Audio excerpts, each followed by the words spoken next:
When you plan your lessons, do you plan how you are going to use your whiteboard?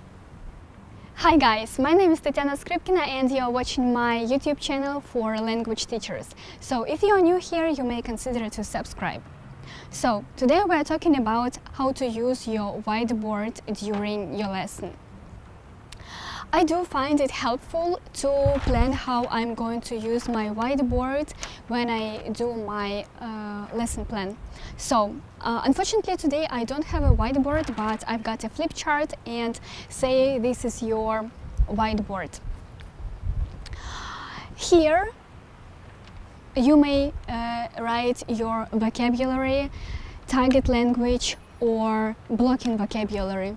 So vocabulary here, and you write it here.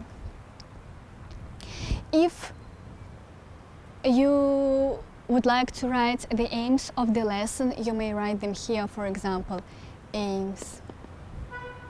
If you're going to give a delayed feedback to illustrate examples of good and bad language, you may write them here.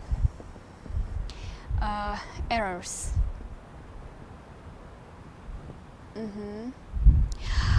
If you've got more vocabulary and you write it here, and also you may place it here, vocabulary as well. And here is your working space. Working space. Do you include in your lesson plan how you are going to use your whiteboard? If you've got something to add, please leave a comment and let me know. In my next video, I'm going to talk about some mistakes which I used to make when I worked with my whiteboard. So stay in touch and of course remember to subscribe.